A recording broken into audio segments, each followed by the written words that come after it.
Nous allons vous entendre, Madame la rapporteure, immédiatement. Je vous laisse la parole. Merci Monsieur le Président, chers collègues. J'ai l'honneur de vous présenter aujourd'hui, au nom du groupe Rassemblement National, notre proposition de loi visant à assouplir les conditions d'expulsion des étrangers qui constituent une menace grave pour l'ordre public. Elle sera examinée dans le cadre de notre niche parlementaire du 31 octobre prochain. La philosophie qui anime ce texte est largement plébiscitée par les Français. 85% d'entre eux sont favorables à l'expulsion des délinquants étrangers et criminels après avoir purgé leur peine de prison sur le territoire national. Toutes les auditions que j'ai pu mener, avec l'appui avisé des administratrices que je tiens à saluer, confirment le caractère injustifiable de la situation. Les étrangers sont à la source d'une part considérable de la délinquance et de la criminalité, et le droit actuel comprend beaucoup trop d'obstacles en vue de leur expulsion. Pendant que le cortège de personnes agressées, violées ou tuées par des étrangers sous OQTF, parfois récidivistes ou multirécidivistes, est en train de s'étendre, le droit français est méprisé et nos compatriotes sont les premières victimes de ce carnage quotidien permis par un droit trop contraignant et impraticable. Avec l'enchevêtrement des régimes d'exception et des catégories protégées, avec l'empilement des exceptions aux exceptions et le manque de volonté politique en matière diplomatique, seulement 5 à 10% des OQTF sont exécutés. Les associations dites humanitaires sont devenues des machines à fabriquer des recours et au final, c'est l'impunité qui règne et les Français subissent une barbarie croissante sans être protégés par le droit actuel. Comme la politique doit partir des faits, permettez-moi de vous les exposer. Alors qu'ils composent 8% de la population du territoire, les étrangers constituent 20% du total des individus mis en cause par les forces de l'ordre. Et ils sont 14% des mis en cause pour violences sexuelles, 15% pour escroquerie, 20% pour trafic de stupéfiants, 30% pour vol sans violence et 30% pour vol violent avec arme. Je continue, 35% pour vol d'accessoires de véhicules et 37% pour cambriolage de logements. Et dans les transports en commun d'Île-de-France, 63% des violences sexuelles sont commises par des étrangers.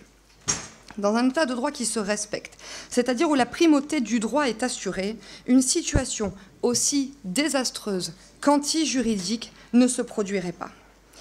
Alors que la France est présentée comme le pays des droits de l'homme, notre pays permet que des étrangers notoirement violents, condamnés par la justice de façon définitive, se promènent en toute liberté dans notre pays et y multiplient les infractions quand il ne s'agit pas d'abominations qui brisent des vies, ainsi que j'ai pu l'entendre lors des auditions de Madame Claire Géronimi et de Madame Catherine Bargue, dont je salue le courage et la détermination.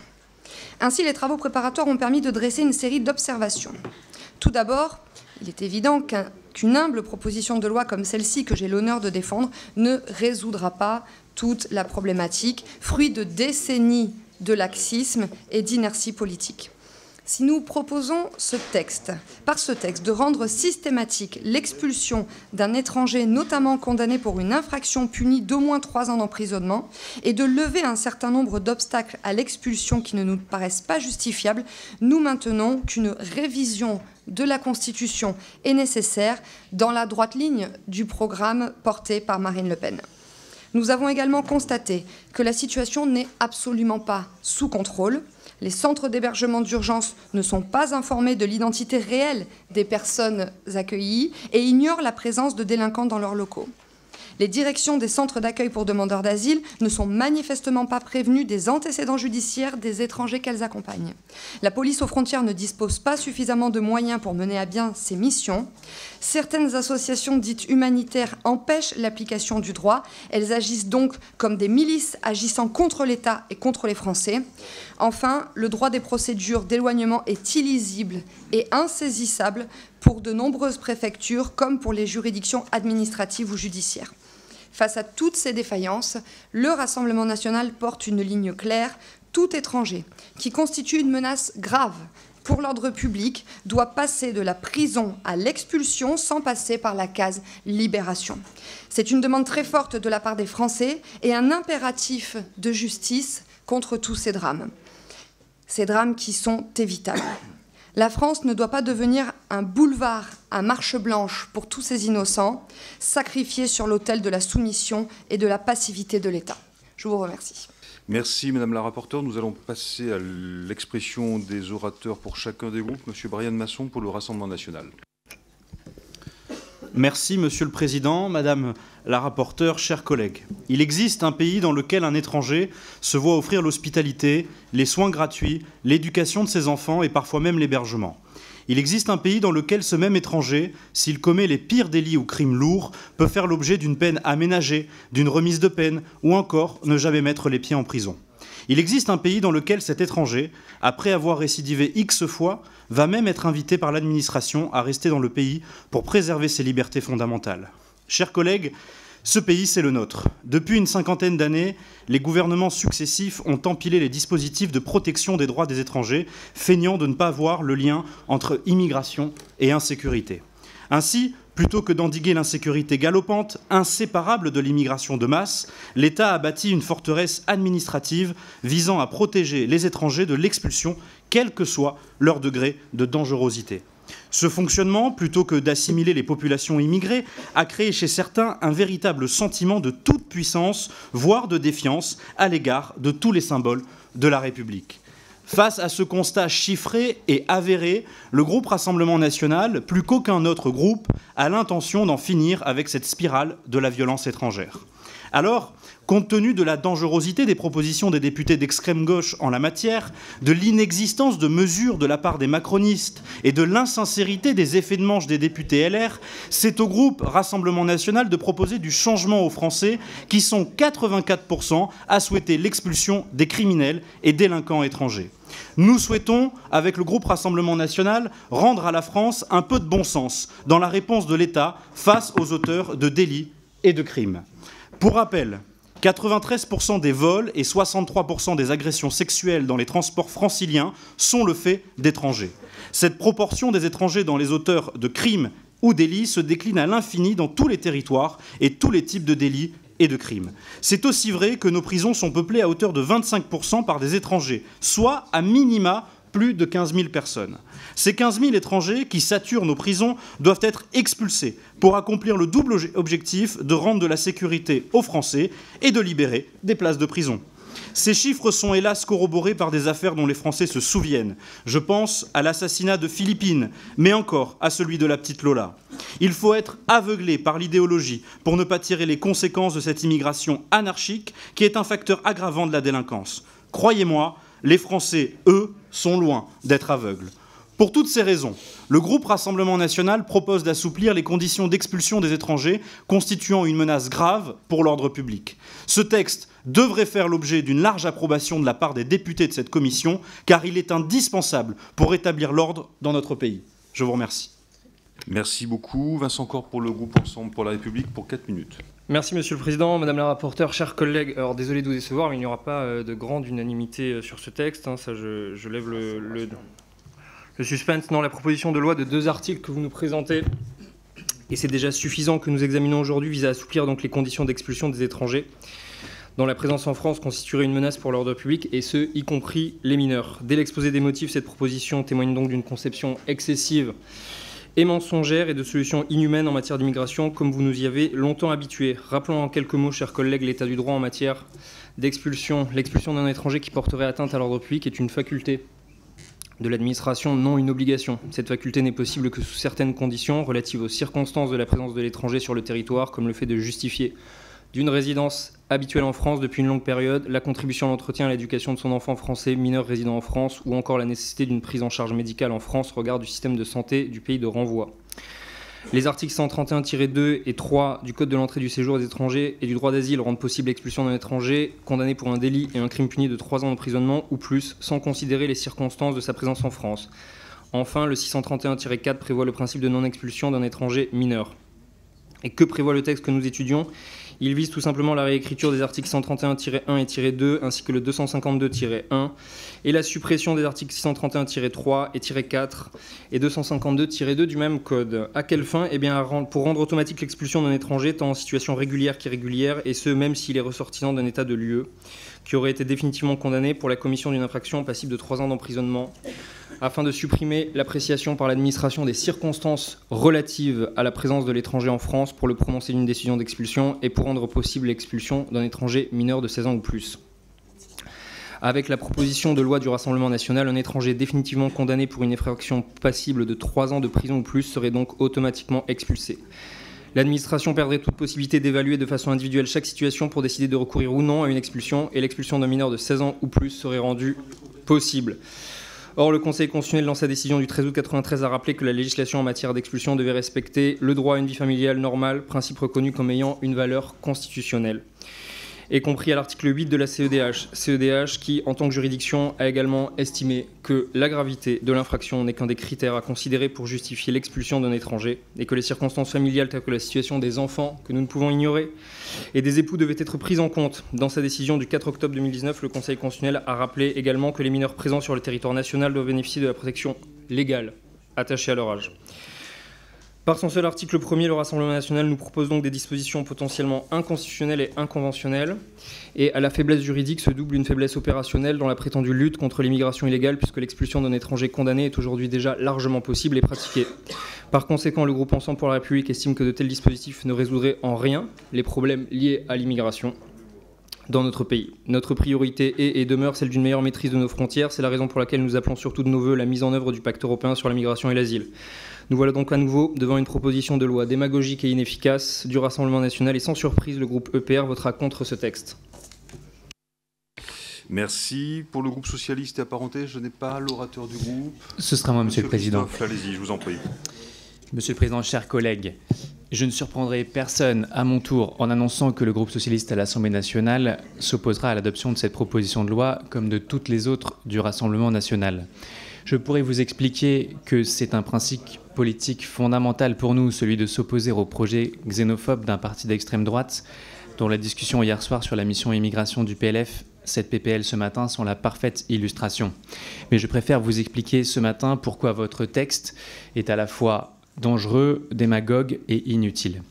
Dangereux d'abord, votre proposition de loi vise, comme le laisse croire son titre mensonger, à assouplir les conditions d'expulsion des étrangers présentant une menace grave pour l'ordre public, mais au lieu d'assouplissement, vous instaurez de fait et de droit une obligation d'expulsion qui ne donne aucune marge d'appréciation à l'administration, aucune prise en compte de sa situation et de l'individu. En lieu et place de menaces graves pour l'ordre public, vous proposez que toute infraction pour tout étranger, y compris établi de manière régulière et de longue date en France, puisse être passible d'une peine d'au moins... pardon, je suis perdu. De moins de 3 ans de prison, et je dis bien passible et non prononcée, rendre l'expulsion obligatoire, comme je disais précédemment. C'est-à-dire que, par exemple, le fait de ne pas porter assistance à personne en danger, 5 ans d'emprisonnement, un vol dans un supermarché, 3 ans d'emprisonnement, voilà les graves menaces à l'ordre public qui justifieraient, selon vous, l'expulsion automatique. Heureusement que vous êtes là pour notre pays. Démagogue ensuite. Démagogue car les articles du CESEDA que vous entendez amender ont déjà été modifiés par la loi immigration en janvier 2024, il y a seulement 9 mois. Vous devriez savoir, chers collègues, que changer sans cesse la loi affaiblit son exécution.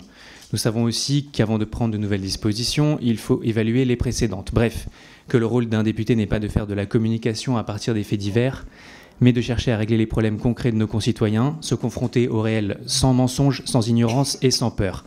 Vous avez choisi l'ignorance et la peur pour gouverner votre action. Nous préférons la raison. Inutile enfin. Inutile parce que l'exécution des expulsions est en réalité tributaire de la coopération des pays de renvoi.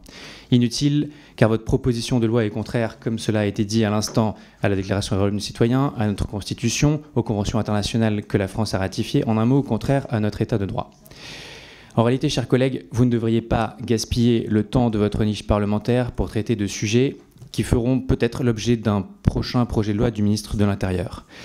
Depuis les bancs de la gauche, et en regardant vers d'autres bancs, nous espérons que nous trouverons à nos côtés suffisamment de républicains pour valoriser la chance qu'est l'immigration dans notre pays et ne pas laisser le gouvernement faire croire que, sans les étrangers, tout irait mieux en France.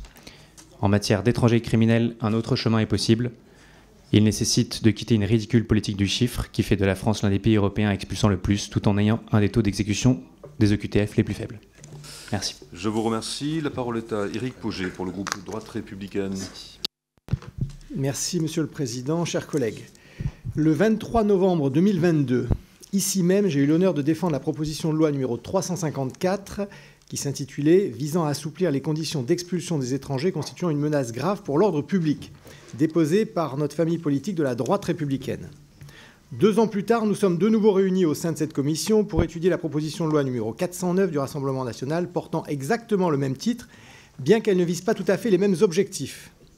Si la droite républicaine souhaite depuis longtemps faciliter l'expulsion des étrangers pouvant représenter une menace grave pour les Français, il n'en demeure pas moins que nous devons le faire avec raison gardée pour éviter une censure globale de nos avancées légistiques par le Conseil constitutionnel. À peine de nullité, ce texte ne peut donc s'apparenter à un réquisitoire à charge contre les étrangers, mais doit plutôt s'envisager comme un mémoire en défense qui permettra de protéger efficacement les Français auxquels nous devons la sécurité. D'ailleurs, c'est sans polémique, mais avec le sérieux et le pragmatisme indispensable à la conduite d'une politique migratoire efficace, que le ministre de l'Intérieur vient d'expulser le fils de Ben Laden et d'abroger la circulaire Valls qui permettait de régulariser les clandestins depuis plus de 10 ans. Mes chers collègues, si cette proposition de loi va dans le bon sens pour la droite républicaine, notamment concernant les étrangers majeurs dont elle reprend les avancées proposées par notre groupe en 2022, elle comporte aussi certaines mesures d'éloignement des mineurs présentant un risque d'inconstitutionnalité qui peut finalement mener à la censure globale de ce texte. Pour autant, nous souhaitons continuer de supprimer les protections permettant d'éviter l'éloignement des étrangers majeurs protégés, constituant une menace grave pour notre pays et nos concitoyens, car ils représentent déjà une véritable bombe à retardement. Bien qu'imparfait, le groupe de la droite républicaine votera donc ce texte, reprenant largement les mesures portées par notre famille politique depuis plusieurs années. Enfin, chers collègues, vous l'aurez compris, comme nulle polémique ne vaut l'action politique, gardons la règle simple de l'efficacité comme principe cardinal de notre politique migratoire, car il en va de sa réussite, mais surtout de notre sécurité, de la crédibilité de la France. Tel sera d'ailleurs le sens du projet de loi sur l'immigration actuellement en préparation par le ministre de l'Intérieur Bruno Retailleau, qui, je l'espère, sera largement soutenu par les membres de notre commission. Je vous remercie. Merci beaucoup. Léa Balage-Elmariki. Merci, Monsieur le Président, Madame la rapporteure, chers collègues. Nous sommes aujourd'hui réunis pour examiner une proposition de loi inscrite dans la journée d'initiative parlementaire du Rassemblement national. Nous aurions pu penser à un travail sérieux, documenté, innovant, pour répondre aux besoins du pays. Eh bien non, vous tombez dans vos propres pièges, ceux de la facilité, de l'étroitesse de vue et de l'incantation. Il ne suffit pas de répéter à l'envi « expulsion » pour que nos concitoyens soient en sécurité. Un peu de sérieux. Nous sommes donc aujourd'hui réunis pour examiner une proposition de loi qui coche toutes les cases de la fraude législative. Tout d'abord parce qu'il y a une inspiration clairement xénophobe dans votre proposition de loi. On souffre déjà beaucoup en lisant les premières lignes de l'exposé des motifs et encore plus en vous écoutant. Les étrangers y sont tantôt décrits sous les traits de personnes inadaptées à la société française, tantôt ceux de délinquants commettant des pires crimes et délits. En réalité, vous rêvez d'éliminer du corps social celles et ceux qui ne vous ressemblent pas. Et tous les moyens sont bons, y compris ceux de bâtir un texte y compris celui de créer un texte bâti sur des mensonges. Le plus gros mensonge est en effet dans ce texte. Il n'y a jamais eu de laxisme en matière d'expulsion. Les préfets ne se censurent pas, ils expulsent dès qu'ils en ont l'occasion et plutôt en cadence, comme le démontrent les derniers chiffres de l'expulsion. Bref, quand vous nous dites qu'une partie des étrangers ne sont pas expulsés parce que le préfet n'a pas voulu faire usage de sa faculté, vous mentez. Vous inventez de toutes pièces un problème qui n'existe pas. Votre idée de transformer la faculté en une obligation ne repose donc sur aucune nécessité, mais à la malhonnêteté, vous ajoutez l'outrance. Pour plaire sur vos plateaux télé adorés, vous choisissez de trahir les principes républicains les plus élémentaires. Vous n'aimez donc pas la France. Je voudrais revenir sur le contenu même du dispositif que nous examinons. Vous commencez par supprimer les légitimes protections dont bénéficient certaines catégories d'étrangers contre l'expulsion. Je rappelle que ces protections sont relatives et qu'il est toujours possible d'expulser ces personnes à condition que la menace soit particulièrement caractérisée et qu'il ne s'agisse pas d'un petit larcin, comme il est parfois le cas avec la notion de menace grave à l'ordre public. Et c'est bien normal, puisque les personnes concernées n'ont quasiment plus aucun lien avec leur pays d'origine et qu'elles ont construit leur vie en France. De qui parle-t-on ? Nous parlons de personnes qui résident en France depuis l'âge de 13 ans, de personnes qui y vivent depuis plus de 20 ans, et la liste n'est pas exhaustive. Pour ces personnes, la double peine n'a aucun sens. Mais votre projet, c'est de rendre leur expulsion automatique pour leur moindre méfait. Un réflexe pavlovien demandé à l'administration dans le cadre d'une compétence liée. Une condamnation pénale ne signifie pourtant pas une dangerosité pour la population à date. Vous prouvez là encore votre inefficacité. Ce qui est inefficace, c'est l'absence de moyens pour les enquêtes et donc la police judiciaire. C'est l'absence de moyens pour lutter contre la récidive. Ce qui est inefficace, c'est de fracturer la société et d'aggraver les tensions. Enfin, votre proposition de loi est inefficace parce qu'elle est destructrice des personnes et des familles. Vous n'avez pas réfléchi aux situations et ce que vous faites est contre-productif au regard de la politique d'inclusion de ces personnes. Vous ne prenez pas en compte non plus les dernières évolutions législatives sur ce point. Il ne vous a pas échappé que la loi de janvier dernier avait largement assoupli les conditions d'expulsion des étrangers. Vous n'en tenez même pas compte. Ce qui ne vous intéresse pas, c'est la sécurité des Françaises et des Français. Ce qui vous intéresse, ce sont vos coûts de communication.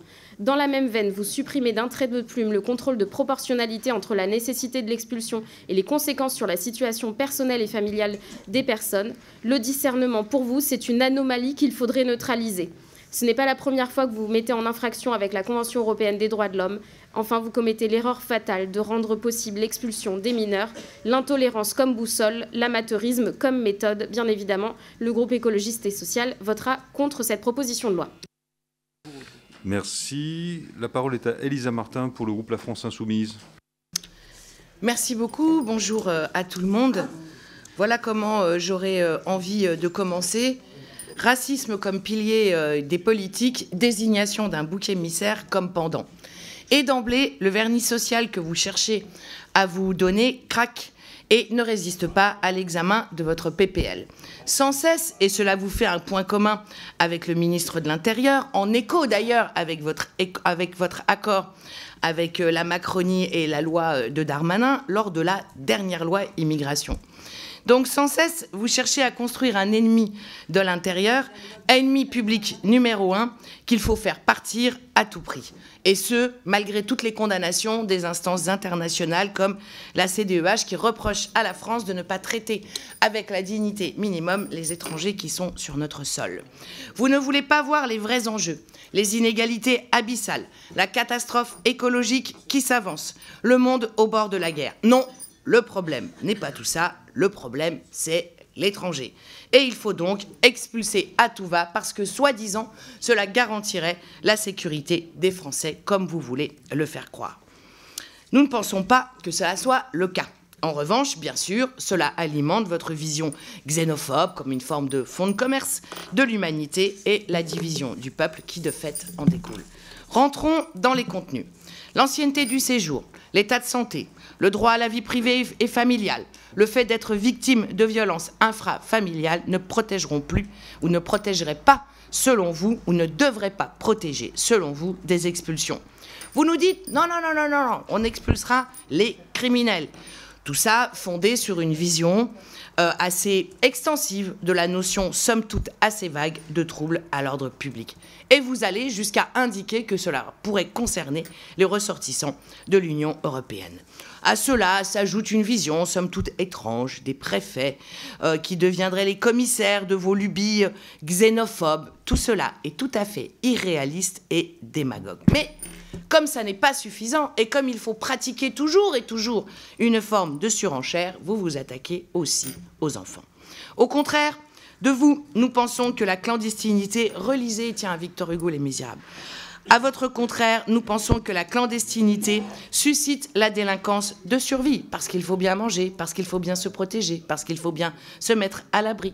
Nous pensons que la clandestinité qui vient après des chemins d'exil extrêmement compliqués, extrêmement violents, nous pensons que cela suscite forcément un certain nombre de désordres et que c'est bien au contraire une vie stable qui permettrait à chacun de se retrouver dans une situation qui soit la moins négative possible. Au contraire de vous, nous voulons une organisation d'un bon accueil structuré et nous pensons que plus celui-ci, cet accueil, sera organisé, moins il y aura de difficultés quand il s'en pose.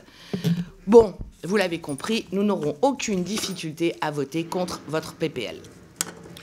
Merci. Monsieur Éric Martineau pour le groupe Les Démocrates. Merci, Monsieur le Président, Madame la rapporteure. Grâce à notre proposition de loi, les étrangers délinquants et criminels passeront de la prison à l'expulsion sans passer par la case libération. Tels étaient vos propos, Madame la rapporteure, lors de la présentation de votre texte. Permettez-moi de nous inquiéter de la fragilité de votre dispositif, alors même que la question de l'éloignement des étrangers est au cœur de nos travaux de ces derniers mois. Votre proposition de loi feint d'ignorer la promulgation récente d'un projet de loi dont une large partie était pourtant consacrée à un titre dont la dénomination aurait pourtant dû vous interpeller. Améliorer le dispositif d'éloignement des étrangers représentant une menace grave pour l'ordre public. De nombreuses mesures sont pourtant destinées, à l'instar de l'intitulé même de votre texte, à faciliter l'éloignement des étrangers constituant une menace à l'ordre public. Permettez-moi toutefois d'évoquer au moins 3 mesures de ce projet de loi. L'élargissement des possibilités de recours à l'expulsion d'étrangers ayant commis des infractions graves, la suppression des protections contre les décisions portant OQTF pour les étrangers en situation irrégulière, la possibilité, dans certaines situations, de retirer ou refuser de renouveler les titres de séjour pour des motifs supplémentaires, sans avoir besoin de caractériser la menace à l'ordre public. Ces dispositions répondent donc déjà à l'objectif que vous poursuivez, à la différence près qu'elles respectent un cadre constitutionnel. Dans ces conditions, nous ne voyons pas très bien quels apports votre texte entend démontrer. En l'état, la seule démonstration que nous percevrons relève tout au moins d'un effet de manche. Pourquoi ? D'abord, nous sommes attachés aux principes conventionnels et constitutionnels fondamentaux. Je n'évoquerai que pour seul exemple de respecter le droit à la vie privée et la vie familiale. Pour notre part, nous ne souhaitons pas en faire l'économie. De plus, vous entendez rompre avec un paradigme séculaire voulant qu'en matière de police administrative, les prérogatives du préfet se veulent discrétionnaires et non pas en compétences liées, s'agissant des procédures d'expulsion. Votre texte entraînerait alors des conséquences contentieuses importantes, ce qui complexifierait d'autant plus les procédures d'expulsion. Pourtant, l'une des difficultés structurelles repose sur la délivrance des laissez-passer consulaires. En plaçant la préfecture en compétences liées, et donc en rendant automatique cette décision d'expulsion, vous ne réglerez aucunement l'écueil des laissez-passer consulaires. De plus, votre définition de la menace grave à l'ordre public ne semble pas suffisante, manquant certains critères. Le premier d'entre eux tient à une jurisprudence connue et constante selon laquelle une condamnation pénale ne peut suffire à elle seule à justifier une expulsion. Le second tient au fait qu'une définition légale de la menace grave à l'ordre public n'a pas de sens puisque le seuil de gravité de la menace doit parfois être restreint en cas de menace terroriste par exemple, ou au contraire assoupli si l'étranger dispose de liens privés et familiaux importants. Enfin, pour l'avoir vous-même argumenté sur d'autres textes, l'adverbe « notamment » n'a pas de sens juridique. Enfin, je m'interroge sur le sort que ce texte réserve aux mineurs, renforçant les risques constitutionnels et conventionnels. Vous l'aurez compris, pour l'ensemble de ces raisons, et parce que la question de l'éloignement des étrangers est un sujet qui mérite d'être traité dans le respect des conventions internationales, avec honnêteté, sans populisme ni démagogie, nous ne pourrons que nous opposer à votre proposition. Je vous remercie. Merci Agnès Firmin-Lebaudot pour le groupe Horizon et Indépendants. Merci Monsieur le Président, Madame la rapporteure, mes chers collègues. Le groupe Horizon et Indépendants a toujours, et en particulier lors de l'examen de loi pour contrôler l'immigration, amélioré l'intégration du 26 janvier dernier, défendu une position extrêmement ferme d'éloignement des étrangers menaçant gravement l'ordre public. C'est la raison pour laquelle nous avions soutenu un certain nombre de dispositions proposées et définitivement adoptées, telles que la création de nouvelles exceptions aux protections dont bénéficient certains étrangers contre l'expulsion, l'élargissement du champ des infractions pour lesquelles le juge pourra ou devra prononcer une interdiction du territoire français, ou encore la suppression de la liste des protections dont bénéficient certains étrangers contre l'OQTF et la pleine confiance faite au préfet d'apprécier au cas par cas les éventuelles atteintes à la vie privée et familiale. Si la présente proposition de loi du groupement Rassemblement national poursuit un objectif que nous partageons, avoir les moyens d'expulser les étrangers qui troublent gravement l'ordre public, ces choix de mise en œuvre ne nous paraissent pas pertinents à plusieurs égards. D'abord, en ce qu'elle contraint l'autorité administrative en lui imposant de prendre des décisions d'expulsion à l'égard de tout étranger dont la présence en France constitue une menace grave pour l'ordre public. Cette disposition sous-entend une forme de défiance envers les préfets qui n'utiliseraient pas les moyens juridiques mis à leur disposition pour préserver l'ordre public dans leur territoire. Le groupe Horizon et Indépendants est convaincu que, bien au contraire, ce sont les plus à même d'apprécier localement les situations et de prendre les décisions adéquates. Notre groupe tient d'ailleurs à leur apporter son plein soutien et toute sa confiance. Ensuite, en ce qu'elle supprime purement et simplement l'ensemble des protections dont bénéficient certains étrangers contre l'expulsion. En procédant ainsi, le Rassemblement national contrevient d'abord à nos dispositions constitutionnelles qui protègent la vie privée et familiale, mais aussi à nos engagements européens et internationaux. Par ailleurs, cette proposition de loi prétend régler les difficultés d'éloignement que la France rencontre. Or, le groupe Horizon Indépendant est absolument convaincu que non seulement les préfets n'en sont pas responsables, mais plus encore, que la part d'étrangers qui ne peuvent être expulsés en raison de ces protections est minime comparée à la difficulté que nous rencontrons dans l'exécution concrète des décisions d'éloignement. La France n'arrive pas à éloigner un certain nombre d'étrangers de son territoire car elle n'arrive pas à obtenir les laissez-passer consulaires permettant un retour effectif. Cette proposition de loi ne participera en rien à améliorer la situation de ce point de vue. Le groupe Horizon et Indépendants est convaincu que la problématique d'expulsion des étrangers délinquants ne repose pas sur des manquements de l'autorité administrative qui ne prendraient pas les bonnes décisions indispensables à la préservation de l'ordre public, mais bien sur des difficultés de mise en œuvre concrète que cette proposition de loi ne règle en rien. En conséquence, le groupe Horizon et Indépendants ne votera pas cette proposition de loi. Merci. La parole est à Paul Molac pour le groupe Lyotte.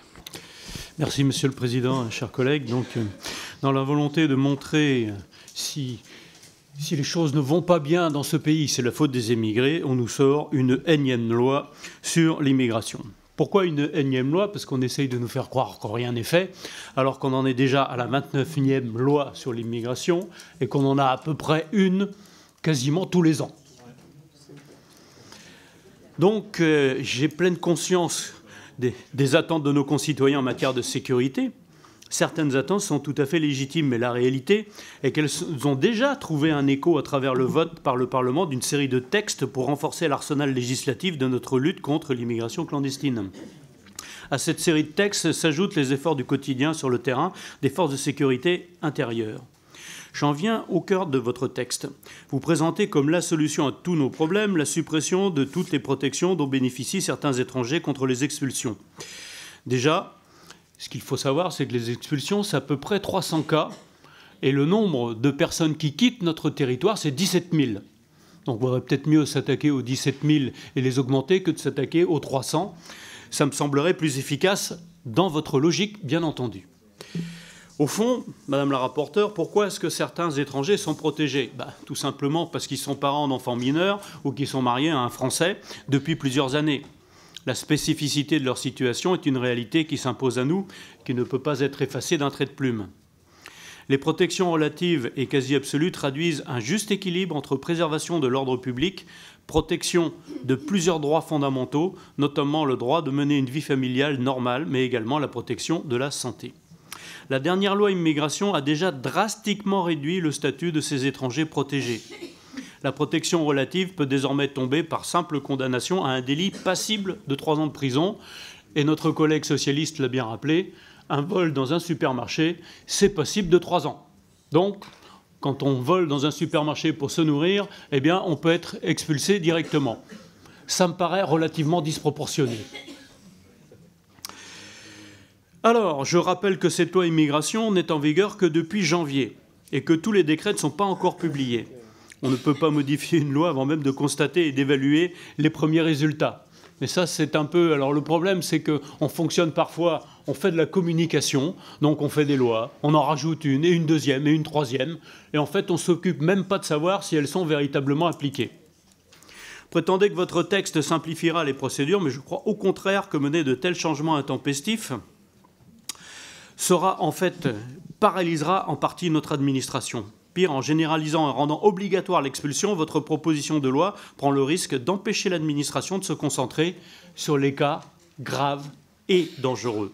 Enfin, je terminerai avec le principal défaut de cette PPL. Elle ne tient pas compte de l'intégralité des moyens dont dispose l'administration. L'expulsion n'est qu'un outil.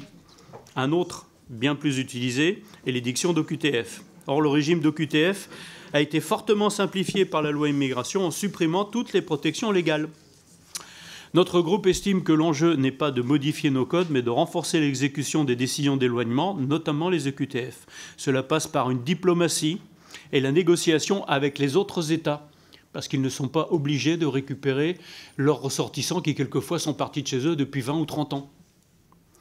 Cela passe, comme je le disais, par la diplomatie. Or, votre texte ne répond en rien à ces enjeux.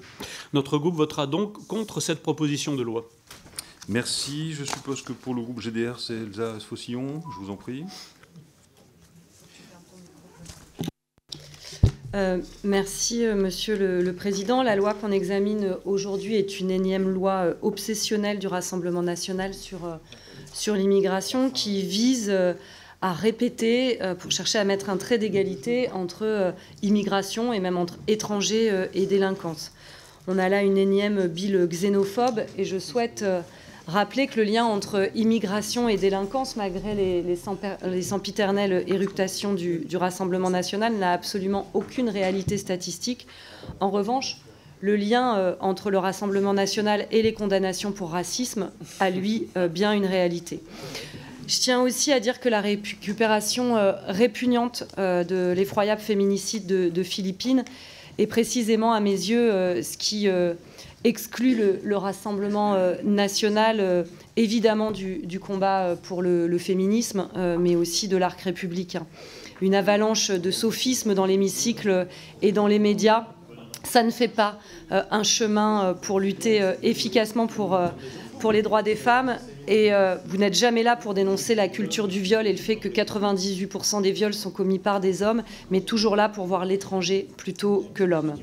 J'en viens à la proposition de loi que nous examinons aujourd'hui, puisque c'est une mesure d'affichage. La rigueur n'est évidemment pas au rendez-vous. L'exposé des motifs de cette proposition de loi demeure pauvre en statistiques, mais surtout en qualification juridique. Mais ça, je crois que vous pouvez l'admettre, vous vous en fichez royalement. Cette PPL a pour ambition de supprimer en partie les catégories protégées des expulsions du territoire français, définies dans les articles L631 et suivants du CESEDA. L'expulsion, c'est une mesure administrative qui vise à éloigner un ressortissant étranger du territoire. Elle est prononcée dans des situations très graves, liées à la protection de l'ordre public ou en cas d'atteinte à la sûreté de l'État. Et la menace est évaluée par l'administration en fonction du comportement de l'individu, violence, trafic de drogue, incitation au terrorisme. Et il n'est pas nécessaire d'avoir fait l'objet d'une condamnation pénale. Cette décision d'expulsion est prise par le préfet ou par le ministre de l'Intérieur. Et l'étranger peut être envoyé de force dans son pays d'origine ou dans un autre pays. La procédure est donc exceptionnelle, encadrée et doit être justifiée. Ce que les députés RN prétendent combattre existe déjà dans le droit positif. Les catégories dites protégées ne protègent pas totalement d'une expulsion et ces dernières sont d'ores et déjà largement contournées par l'autorité administrative, si besoin, au motif d'atteinte à la sécurité publique, par exemple. Cette PPL politicienne n'a donc aucun apport juridique ou politique utile pour nos concitoyens, mais nous le savons, ce n'est absolument pas votre objectif. En revanche, elle s'attaque aux garanties procédurales et aux droits fondamentaux des étrangers. L'alinéa 11 de la PPL modifie l'article 631-1 du CESEDA et confère un caractère automatique à la procédure d'expulsion dictée par l'autorité administrative. Je finirai par ce qui m'apparaît l'aspect peut-être le plus dangereux de cette proposition de loi, même si je crois qu'elle est dangereuse en soi. C'est l'atteinte manifeste aux droits des enfants, puisqu'elle abrogerait cette proposition, l'article 631-4 du CESEDA, qui dispose que l'étranger mineur de 18 ans ne peut faire l'objet d'une décision d'expulsion, et le remplace par un article qui autorise l'autorité administrative à expulser tout étranger mineur de plus de 16 ans en cas de comportement de nature à porter atteinte aux intérêts fondamentaux de l'État. Cette mesure remet en cause la minorité comme catégorie protégée de fait. Cette PPL autorise donc l'expulsion d'enfants, oui, d'enfants, cela 9 mois après l'interdiction de la rétention d'enfants en centre de rétention. Vous l'aurez compris, pour toutes ces raisons, le groupe GDR votera résolument contre ce texte inique. Merci. Je n'ai pas communication de l'orateur du groupe UDR. Madame Barège, je vous en prie. Monsieur le Président, mes chers collègues, je crois qu'au-delà de nos positions partisanes, bien entendu, qu'on peut comprendre, la question de se poser est-ce que les Français se sentent en sécurité aujourd'hui Les sondages nous démontrent au contraire, ils sont excessivement inquiets. Et il suffit de se rappeler l'actualité très récente du nombre de crimes. Il ne s'agit pas de petits larcins, de crimes, de viols, de barbarie, de torture qu'ont subi des enfants, des filles, des femmes. La petite Lola, Philippines, vous avez cité, mais il y en a tant d'autres. Et souvent, malheureusement, de la part de QTF ou d'étrangers en situation irrégulière. Donc, on peut le déplorer et on le déplore tous. Bon, que devons-nous faire? Devons-nous rester les bras croisés ou devons-nous essayer de faire évoluer le droit et la loi pour permettre de mettre hors de danger nos victimes présumées, les femmes et les enfants principalement, les personnes âgées aussi. Donc, qu'est-ce qui se passe? Oui, il y a des lois, mais malheureusement, elles se sont complexifiées, comme toujours, à l'extrême, de sorte qu'aujourd'hui, on voit bien que l'administration est souvent paralysée par toutes ces dérogations multiples et variées que vous avez évoquées les uns et les autres. Le mérite de cette proposition de loi, c'est de rendre les choses plus simples. Alors, j'ai entendu tout un tas de déni, d'exagération et tout ce qui est excessif et dérisoire, dire qu'on parle de petits larcins alors qu'on parle de choses excessivement graves, de meurtres, de tortures, de choses qui se sont passées dans des conditions déplorables. Je pense qu'il faut raison garder. Y a-t-il des gens dangereux ou pas? Et laissons l'administration et les préfets, faisons leur confiance pour définir ce qui est véritablement des personnes qui menacent l'ordre public. Vous avez cité d'ailleurs des exemples, par exemple, ça ne suffira pas en soi, des personnes qui ont été condamnées à des peines lourdes et qui sont toujours sur le territoire français parce qu'elles bénéficient de ces dérogations. Je crois qu'aujourd'hui, il est temps de prendre ce sujet à bras-le-corps et peut-être d'oublier nos conflits politiciens. Bon, je comprends bien que c'est difficile, je viens de l'entendre à l'instant. Nous ne pouvons pas laisser plus longtemps tous ces gens dangereux dans la rue. Il est temps de faire le tri. Je pense par exemple au cas, vous avez parlé souvent des mineurs. S'agit-il vraiment d'enfants? Nous savons très bien que la minorité est difficile quelquefois à prouver parce que les départements de la protection de l'enfance n'ont pas les moyens de faire systématiquement des tests osseux. Alors on accepte des MNA qui sont peut-être des gens qui ont plus de 25 ans ou davantage. On en a tous dans nos rues, on les voit. C'est pas difficile de voir qu'ils n'ont pas 16 ans ou 15 ans. Donc il est temps, je crois qu'aujourd'hui, et je remercie le groupe du Rassemblement national de nous proposer une loi qui simplifie. C'est une loi, et c'est le mérite d'une loi, il faut qu'elle soit simple, elle est d'ailleurs mesurée, contrairement à ce qui a été dit. On a parlé de choses excessivement graves, de menaces graves pour l'ordre public. Laissons les préfets, laissons l'administration un peu plus libre par rapport à toutes les dérogations qu'on leur impose. Et de grâce, emparons-nous de ce sujet qui préoccupe les Français. Il est temps d'y remédier. D'ailleurs, le ministre de l'Intérieur lui-même l'a dit. Hier encore, dans cette même commission, il a dit qu'il allait faire un amendement pour augmenter le budget des reconduites à la frontière des personnes en situation irrégulière. Voilà. Je crois qu'aujourd'hui, la situation a évolué. C'est un fait. Il y a beaucoup trop de drames qui se sont déroulés dans les dernières semaines, les derniers mois qui se sont passés en France.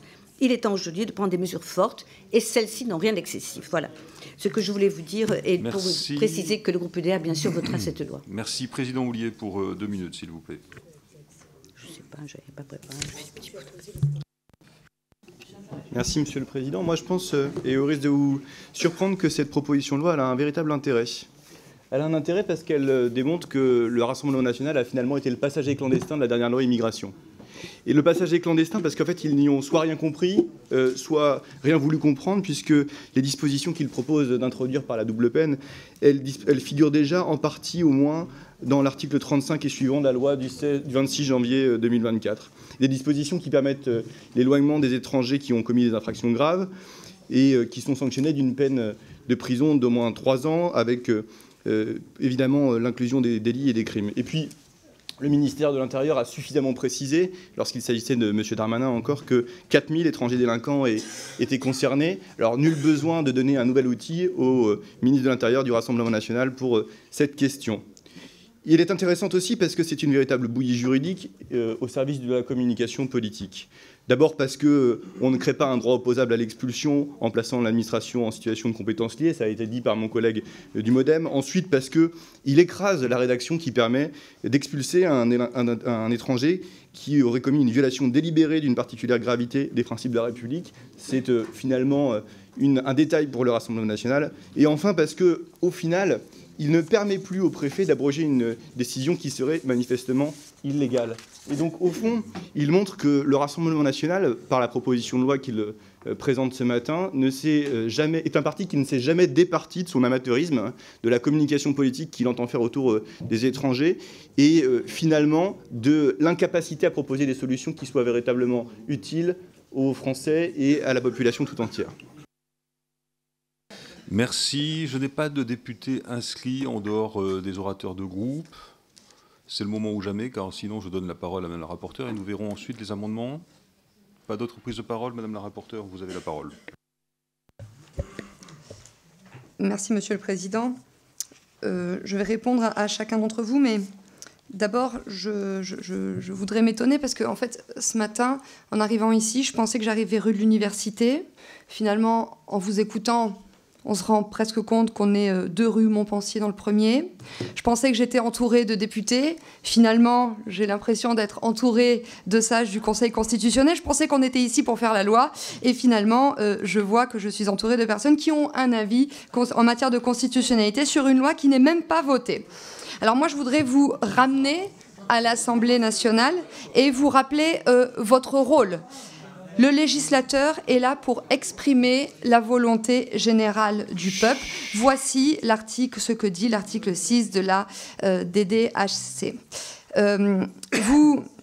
Vous passez votre temps à dire que l'état de droit est menacé avec notre loi, mais en fait, vous faites preuve d'une incroyable mauvaise foi, quitte à trahir l'esprit de la Ve République que vous prétendez pourtant défendre et qui dispose que c'est l'autocensure du législateur qui est inconstitutionnelle. Donc, chers collègues, moi je voudrais juste vous rappeler que nous sommes ici pour répondre aux préoccupations et aux besoins de Français et que, en l'espèce, grâce à ce texte, nous pourrons satisfaire 85% des Français qui souhaitent que les délinquants étrangers soient expulsés. Alors, pour notre premier orateur de La République En Marche, M. Corr, vous dites que notre proposition de loi est inhumaine. Nous, ce que nous considérons comme étant inhumain, c'est qu'aujourd'hui, le droit à la sécurité, le maintien de l'ordre public en France, malheureusement, est piétiné. Et c'est précisément ça qui fait que vous bafouez le principe constitutionnel.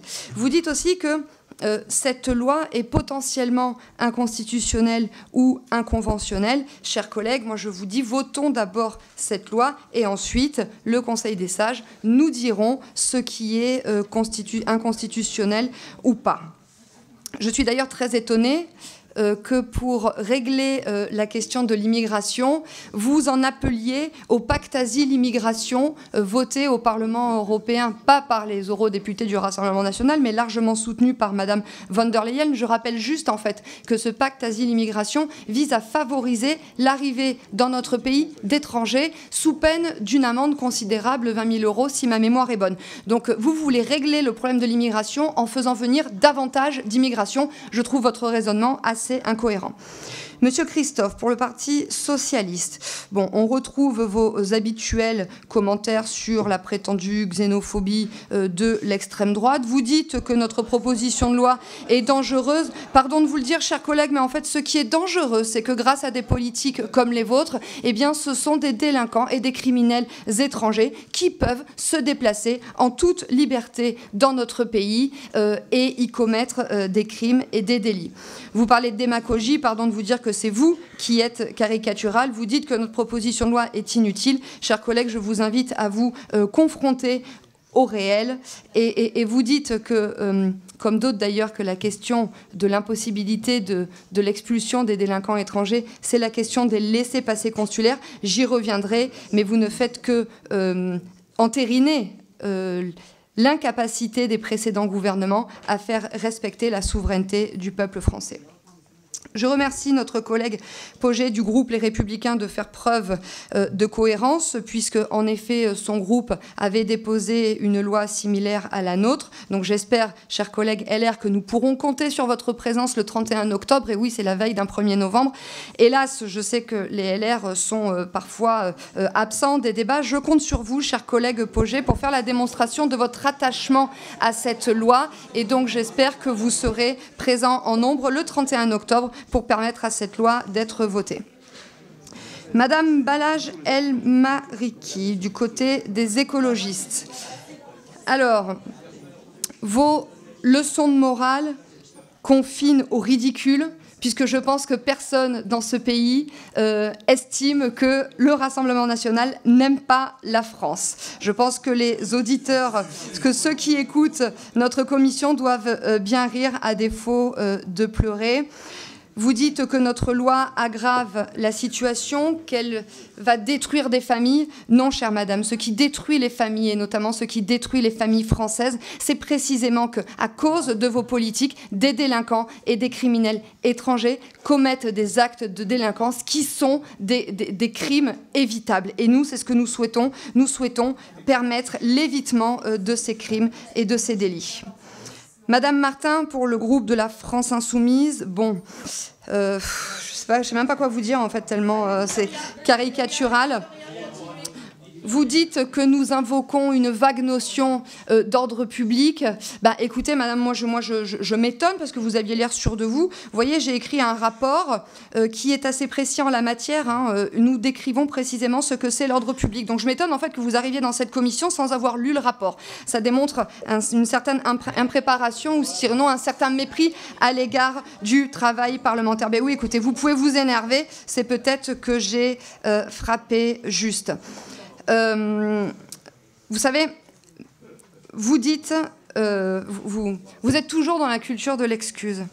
Je le dis, oui, madame, 75% des Français sont favorables à un durcissement en matière de politique migratoire. Donc, en fait, votre allocution a fait non seulement la preuve de votre déconnexion à l'égard des attentes des Français, mais aussi, et j'ai le regret de vous le dire, une déconnexion à l'égard de vos électeurs, qui sont aussi, chez la France Insoumise, 40% à souhaiter un renforcement en matière de politique migratoire. Du côté du MoDem... Bon, là, c'est pareil, vous vous inquiétez de la fragilité du dispositif. Écoutez, chers collègues, vous n'êtes pas encore membre du Conseil constitutionnel. Donc, je vous prie de bien vouloir rester à votre place de législateur et de faire en sorte que les Français voient des lois être votées qui soient conformes à leurs attentes. Vous faites part de la difficulté d'obtention des laissez-passer consulaires. Écoutez, moi je découvre que vous êtes le député du commentaire ou alors le député du constat d'échec de votre propre famille politique, puisque si nous n'arrivons pas à obtenir des laissez-passer consulaires, c'est en raison du fait que les politiques en matière de diplomatie que vous avez menées depuis 7 ans que vous êtes au pouvoir, eh bien, n'ont abouti sur aucune avancée en la matière. Donc en fait, vous faites de la France un pays otage de la bonne volonté des autres pays. Moi, je vais vous rappeler les propositions de Marine Le Pen en la matière. Il est possible d'inciter fortement les pays à délivrer des laissez-passer consulaires, notamment en diminuant l'octroi du nombre de visas, notamment des visas étudiants, en pouvant conditionner aussi l'accès aux soins très généreux que nous offrons aux ressortissants de ces pays. Et nous pouvons aussi avoir un levier sur l'aide au développement qui, je le rappelle, est constitué de 15 milliards d'euros. Donc, c'est-à-dire la France, chaque année, donne 15 milliards d'euros au titre de l'aide au développement. Donc je pense que ça pourrait être une bonne base en matière de négociation. Ça vous éviterait de tomber dans le commentaire de la fatalité. C'est à peu près les mêmes commentaires que j'avais à faire pour Madame Firmin Lebaudot du groupe Horizon. Du côté de Lyotte, Monsieur Molac, oui, vous avez indiqué que sur les dernières années, 29 lois immigration avaient été votées. Bah, écoutez, c'est pas parce qu'il y en a eu 29 qu'elles ont été bonnes. Si on en est là aujourd'hui, c'est peut-être parce que ce sont 29 lois immigration qui ont été mauvaises, qui ont été votées. C'est la raison pour laquelle, avec Marine Le Pen, nous nous proposons un changement radical de paradigme. Et c'est la raison pour laquelle nous souhaitons rendre la parole au peuple en matière d'immigration et que nous souhaitons que le président de la République déclenche un référendum constitutionnel. Précisément, cela aura le mérite de redonner la parole au peuple sur un sujet sur lequel ils sont très largement, insuffisamment consultés. Et surtout, ça nous permettra de faire avancer les choses de manière considérable. Vous parlez des droits fondamentaux et d'une disproportion entre les peines que nous voulons infliger aux délinquants étrangers. Bah, écoutez, oui, je le dis en fait, il faut aujourd'hui qu'il y ait de la dissuasion, parce que sinon les Français subissent cette délinquance, parce que les délinquants sont galvanisés par un sentiment, pour le coup légitime, d'impunité. Donc oui, nous insistons sur la certitude de la peine et sur la sévérité de la peine. Madame Faucillon du groupe GDR communiste, c'est toujours surprenant de voir un parti comme le vôtre se présenter comme détenteur de la vérité alors qu'il est incapable de dépasser les 3%, que ce soit à l'élection présidentielle ou aux élections européennes. Vous êtes, je pense, suffisamment intelligente pour savoir que ce que vous dites n'est pas conforme à la réalité. Vous savez, vous dites que nous voulons expulser des enfants. Non, madame, en fait. Nous voulons expulser des personnes qui représentent un danger pour notre pays. Et oui, entre 16 ans et 18 ans, si des personnes commettent des actes à caractère terroriste, je ne parle pas d'un petit larcin, eh bien oui, aujourd'hui, c'est une réalité parce qu'il y a, et je pense que vous lisez la presse, il y a un rajeunissement de la violence. Donc je m'étonne de vous voir tenir ce genre de propos. Pareil, je voudrais avoir un petit commentaire sur votre réflexion en termes d'appartenance du groupe Rassemblement National à l'arc républicain. Mais écoutez, oui, madame, le Rassemblement National fait partie de l'arc républicain. Nous sommes forts de 11 millions d'électeurs. Je vous prie de bien vouloir les respecter. Et en conclusion, un dernier petit mot sur votre combat prétendu féministe. Madame Faucillon, vous ne pouvez pas être défenseur des femmes parce que vous êtes pro-immigration, et je le rappelle, oui, l'immigration, c'est le terreau du communautarisme, c'est ici que se développe l'islamisme radical, c'est ça qui est le moteur de l'obscurantisme, et c'est précisément l'obscurantisme qui, aujourd'hui, restreint les droits des femmes dans notre pays. Monsieur Houllier, écoutez, oui...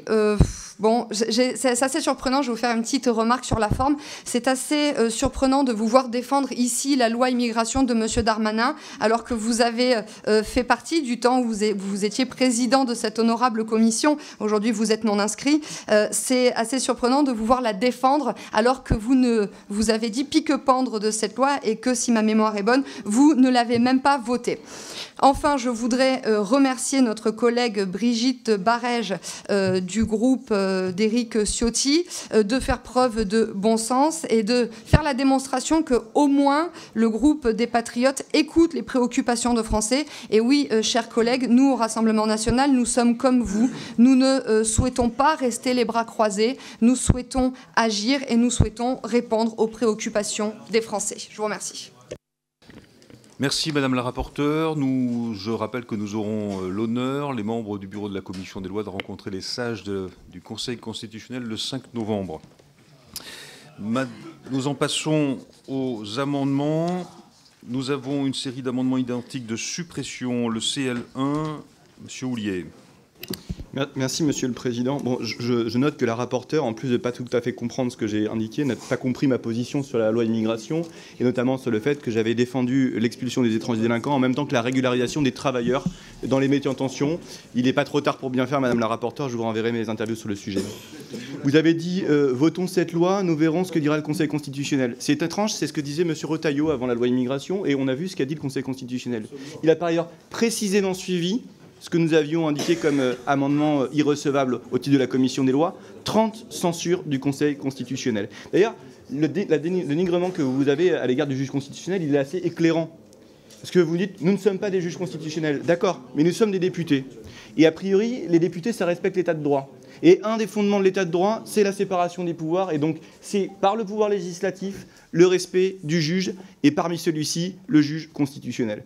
Et donc, parmi toutes les erreurs que vous avez faites lors de la présentation de cette proposition de loi, il y a celle de violation manifeste du droit constitutionnel que, par ailleurs, on vous a rappelé sur tous les errements juridiques qui ont finalement parsemé votre présentation. Et c'est la raison pour laquelle, parmi d'autres, il faut supprimer cet article et, au fond, ne pas voter la proposition de loi.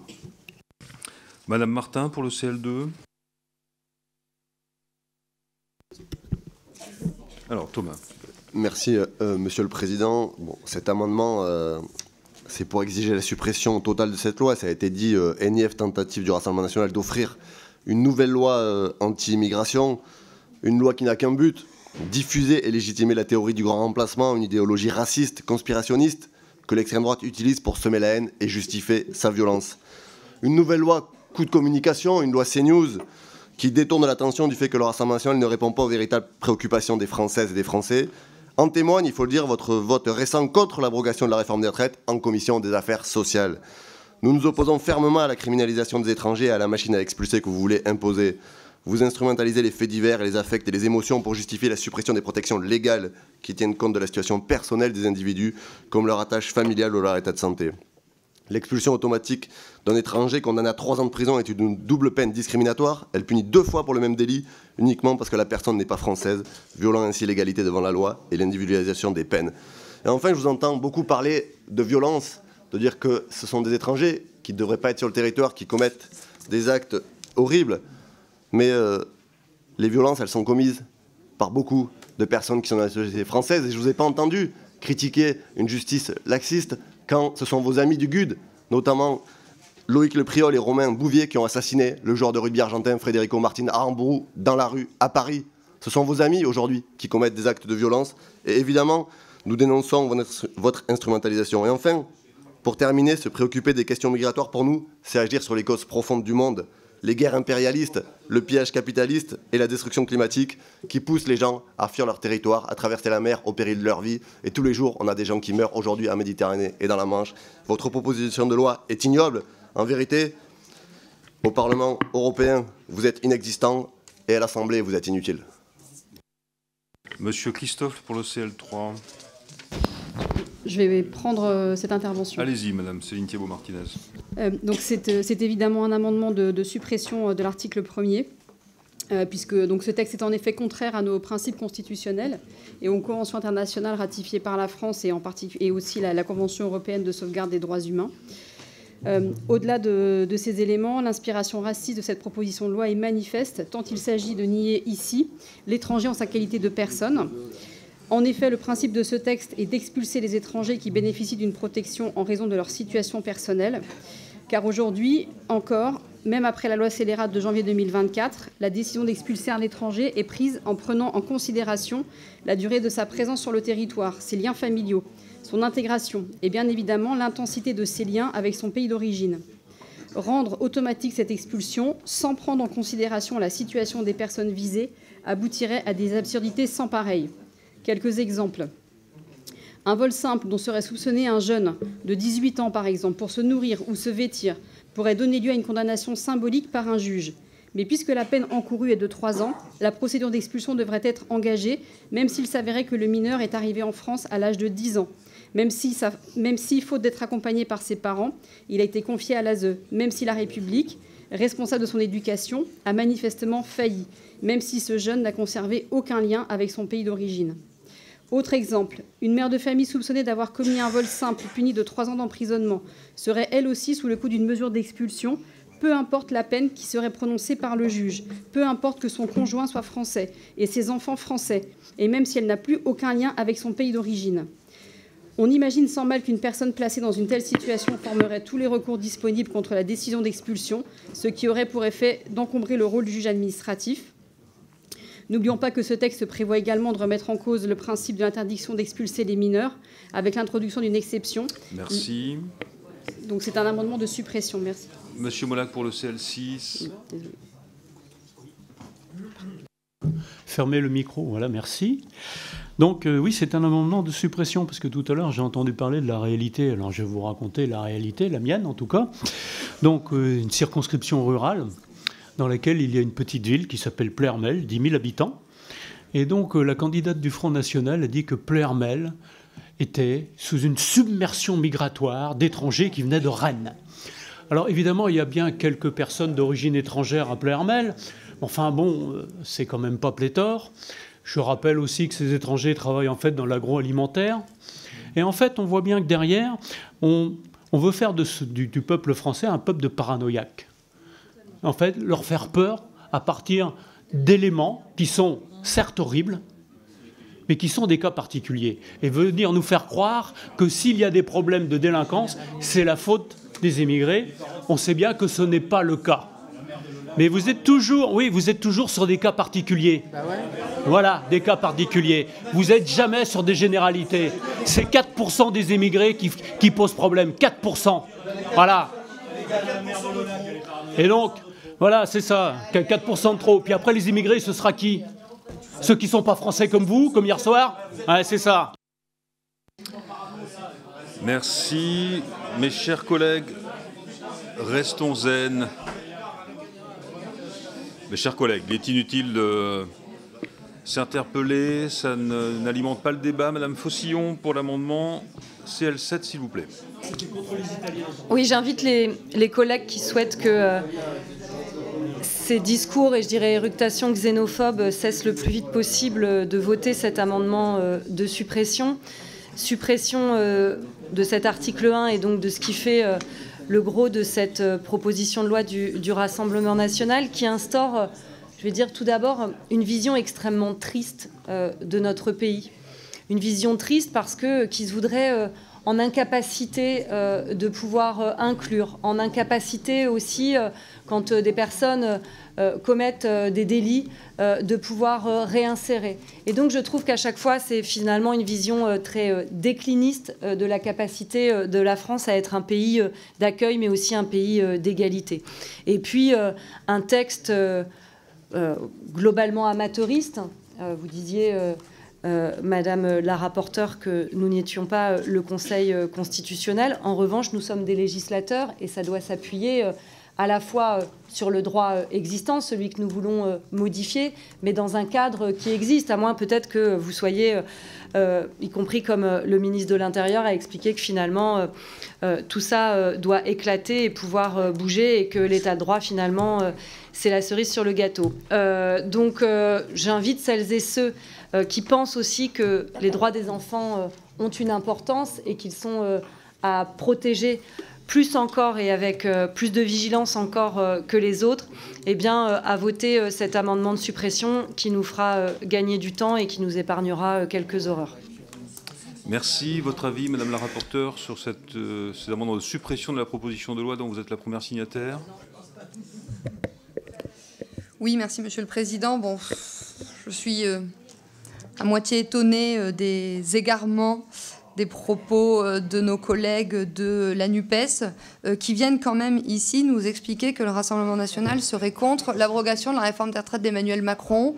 Bon, premièrement, c'est pas le sujet, mais deuxièmement, chers collègues, bah, écoutez, les votes parleront d'eux-mêmes. On verra ce que vous ferez le 31 octobre. On verra si vous voterez ou pas l'abrogation de la réforme des retraites telle que les députés du Rassemblement national le proposeront. D'une manière générale,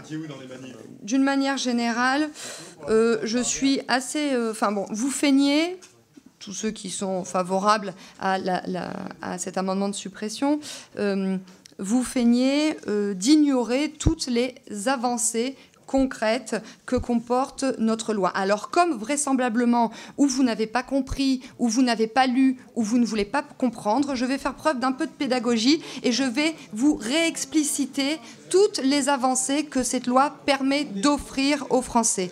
Nous voulons supprimer les hypothèses légales qui permettent à un étranger qui représente une menace grave pour l'ordre public d'échapper à ce stade de dangerosité à une mesure d'expulsion.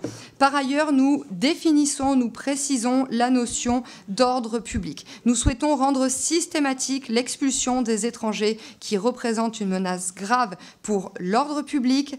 La menace grave pour l'ordre public se définit par la condamnation à une peine d'au moins 3 ans d'emprisonnement. Nous voulons aussi rendre possible l'expulsion des mineurs de plus de 16 ans en cas d'activité à caractère terroriste. Nous voulons aligner le régime applicable aux expulsions des citoyens de l'Union européenne sur celui tel qu'il résulte de la proposition de loi. Nous souhaitons abroger le réexamen des situations des étrangers tous les 5 ans. Et enfin, nous ne souhaitons plus que l'administration délivre une carte de séjour temporaire à un étranger dont la carte de résident permanent a été retirée. Écoutez, tout ça me semble plutôt répondre aux attentes des Français. Et donc vraiment, je suis surprise que vous ne souhaitiez pas écouter leurs revendications en la matière. Et simplement, juste avant de conclure, pour répondre à notre collègue socialiste qui fait la démonstration ou de sa mauvaise foi ou de son amateurisme ou de sa méconnaissance en matière de droit, vous dit, je vais juste en fait vous indiquer que votre amendement, vous pourriez le retirer, ça vous éviterait de vous ridiculiser, parce qu'en fait en France, chère madame, quand on vole pour se nourrir, ça s'appelle un état de nécessité, donc ça n'est pas passible d'une condamnation, donc vous ne pouvez pas être expulsé pour ce genre de fait. Merci, nous restons calmes. Chut. Mes chers collègues, laissez-moi passer la parole à Johan Gillet. Oui, merci Monsieur le Président.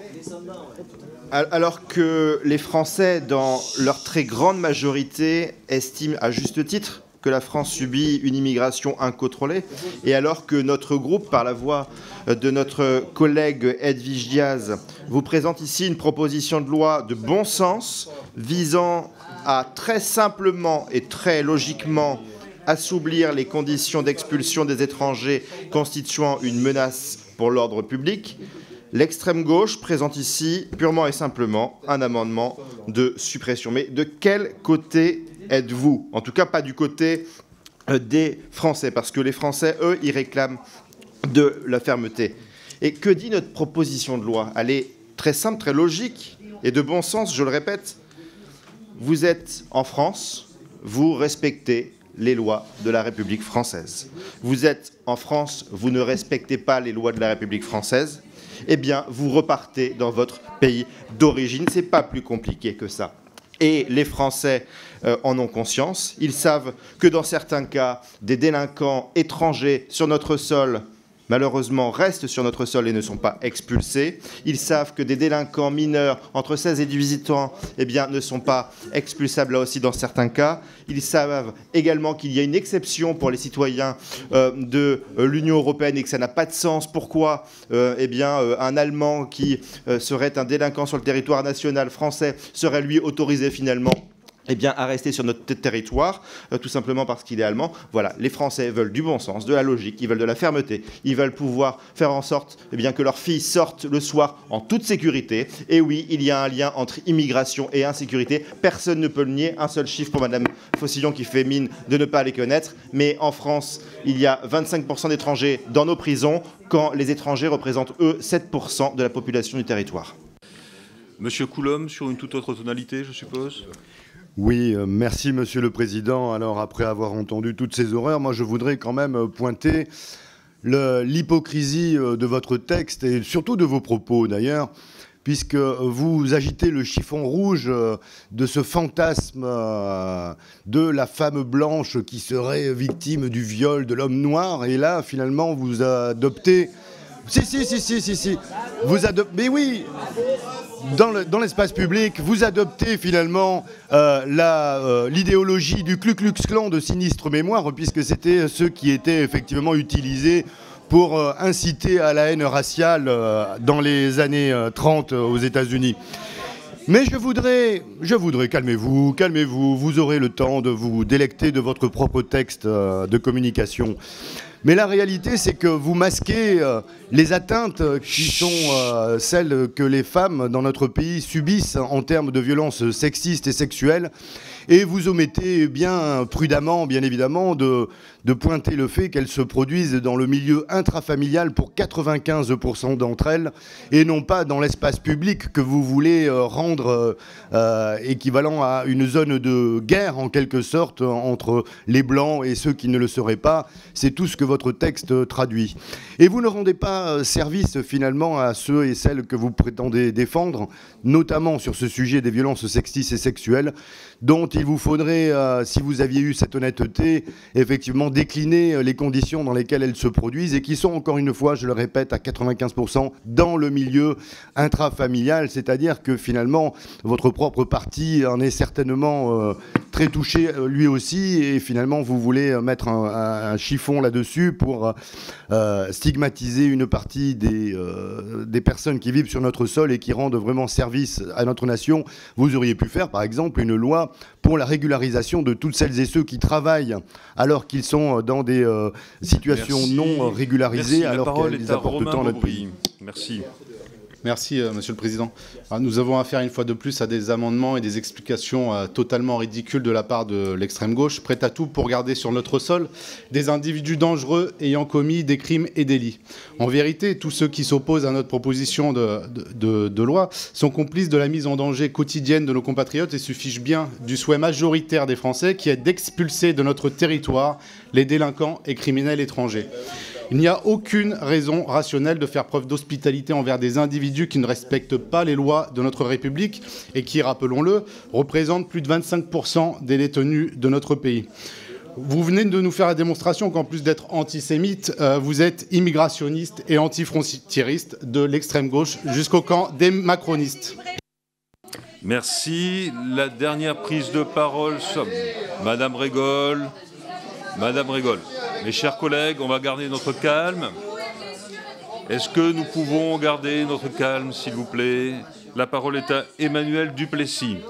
Emmanuel Duplessis, vous avez la parole. Non, je dois admettre que les débats sont quand même assez pénibles avec des postures politiques qui sont quand même déconnectées du réel. Le Rassemblement national, vous prétendez proposer une loi qui vise à assouplir les conditions d'expulsion. En réalité, vous proposez de systématiser l'expulsion. Donc déjà, soyez honnête dans vos motifs.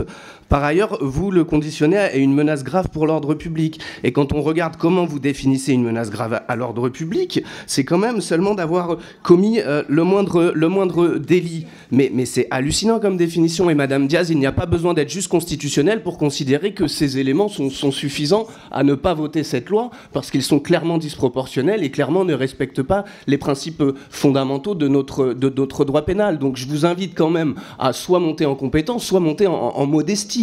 Parce que quand même, vu la qualité de vos propos et de vos analyses juridiques, je serai un petit peu plus humble dans les invectives que je formulerai à l'ensemble de cette commission, qui est loin d'être composée quand même uniquement de membres d'extrême gauche. Donc sortez un petit peu du slogan, creusez le réel et assumez les propositions que vous faites. Et la proposition de loi aujourd'hui que vous proposez n'est absolument pas une loi visant à assouplir les conditions d'expulsion des étrangers constituant une menace grave pour l'ordre public, mais bien une proposition de loi visant à expulser tous les étrangers s'étant rendus coupables d'un délit. Par ailleurs, et ce qui traduit encore une manque de compréhension de ce qu'est le droit pénal et ce qu'est une sanction pénale, ce n'est pas parce qu'un délit est condamné au maximum de 3 ans d'emprisonnement et de X euros d'amende que la peine normale est ce seuil maximum, en fait. Vous ne comprenez rien au droit pénal, vous ne comprenez rien à la République, et c'est bien dans ça que vous n'êtes pas dans l'arc républicain, c'est que vous ne savez même pas ce que c'est.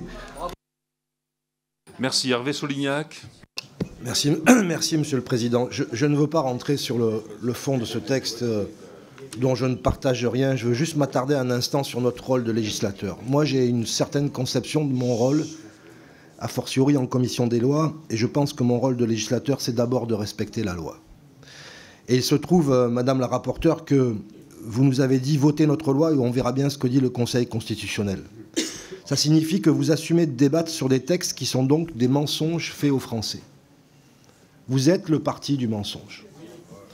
Et la provocation dans laquelle vous lancez, en sachant très bien que vous êtes en dehors des règles qui fondent nos institutions, dès lors que vous utilisez ce moyen et que vous ne respectez pas ces textes suprêmes, vous commettez un délit.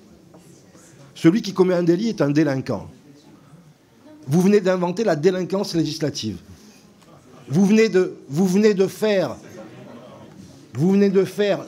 du mensonge aux Français une ligne politique. Et c'est la seule chose que je tenais à dénoncer au-delà du texte qui, je l'espère, sera rejeté. Madame la rapporteure, vous voulez faire quelques commentaires ? Oui, bien sûr, parce que je ne peux pas laisser passer ce que je viens d'entendre. Déjà, sur notre collègue Soulignac du Parti socialiste, bon, je ne sais pas si vous étiez arrivé quand j'ai prononcé mon propos liminaire, mais j'ai dit précisément qu'il fallait une réforme constitutionnelle, ainsi que le proposait Marine Le Pen, pour rendre la volonté des Français parfaitement appliquée et parfaitement en adéquation avec notre droit. Donc, moi, oui, je vous rappelle, monsieur... Enfin, chers collègues, c'est que nous sommes législateurs, nous sommes là pour faire la loi, nous ne sommes pas là pour commenter ce qui est constitutionnel ou inconstitutionnel. D'autant plus que j'ai eu l'honnêteté de vous dire qu'il fallait une évolution en la matière. Donc peut-être vous devriez être à nos côtés quand nous répétons depuis des années, quand nous demandons à Emmanuel Macron de répondre à la demande des Français qui, eux, veulent s'exprimer sur l'immigration via un référendum. Monsieur Coulombe, bon, alors vous avez fait un total hors-sujet en indiquant, et nous, contrairement à vous, nous ne hiérarchisons pas l'horreur, nous ne minimisons pas les violences intrafamiliales, et je vous épargnerai les illustrations qui me viennent en tête et qui sont le fait de membres de votre famille politique. Et donc, vous savez tellement que vous dites une bêtise que vous n'avez même pas déposé d'amendement sur notre texte. Et pourquoi vous ne l'avez pas fait? Parce que si vous aviez déposé un amendement pour condamner plus fermement les violences intrafamiliales, eh bien vous savez que vous auriez rédigé un cavalier législatif, donc contraire à l'article 45 de la Constitution. Donc c'est vous qui êtes dans la communication, c'est vous qui êtes dans les effets de manche, et vous le savez très bien, sinon on aurait vu un amendement de votre part apparaître. Et enfin, en conclusion sur les propos des collègues de la NUPES, vous nous demandez d'assumer notre proposition de loi. Oui, chers collègues, nous assumons notre proposition de loi. Je vous confirme que nous souhaitons systématiser l'expulsion des délinquants étrangers. Mais vous, au moins, ce que vous devriez assumer, c'est que vous êtes du côté des délinquants étrangers. Et j'espère vraiment que vous assumerez votre responsabilité quand vous aurez en face de vous, comme moi je l'ai eu, des familles endeuillées. Merci Madame la rapporteure. Nous allons mettre aux voix dans le calme, ces 5 amendements identiques de suppression. Je vous demande de bien lever la main à l'appel des positions de chacun. Qui vote pour?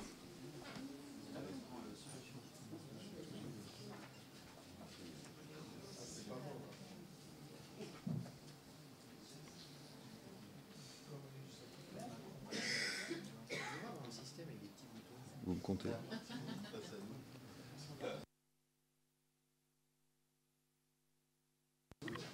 Merci. Qui vote contre? Ces amendements sont adoptés. On passe à ça. Hein. Nous passons, mes chers collègues, dans le silence, nous passons à l'article 2. L'amendement CL4, Monsieur Christoffel, c'est à vous. Amendement CL4, s'il vous plaît. Amendement de suppression de l'article 2. Oui, je ne propose pas de maintenir le gage, donc je propose une suppression de l'article 2, même titre que l'article 1. Je propose un petit bingo, si vous voulez. Est-ce que c'est possible aujourd'hui, dans le cadre de la législation actuelle, que des étrangers en situation régulière ou non, qui ne relèvent pas du régime de protection relative ou absolue, puissent être expulsés en cas de menace grave pour l'ordre public? Madame la rapporteure, est-ce que c'est possible? Oui. Est-ce que des étrangers arrivés en France avant l'âge de 13 ans, mais qui représentent une menace impérieuse pour la sûreté de l'État, est-ce que c'est possible de les expulser? Oui. Est-ce qu'en France, des étrangers régulièrement installés depuis 20 ans, mais qui portent une atteinte aux intérêts fondamentaux de la nation, est-ce qu'on peut les expulser? Madame la rapporteure, oui.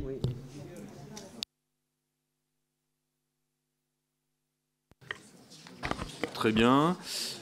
Amendement CL8, Madame Faucillon, amendement de suppression également de l'article 2. Défendu, Madame la rapporteure.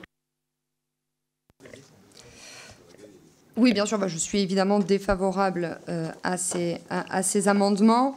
Je constate que du côté des socialistes, pour eux, tout va bien et qui se permettent même d'avoir l'indécence, alors qu'on parle d'un sujet grave, de nous faire une blagounette qui n'a fait rire personne sur un bingo.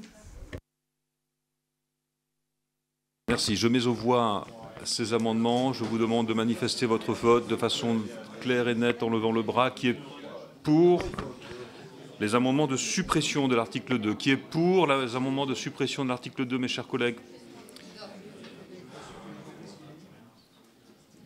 Levez bien la main. Pour la suppression, oui.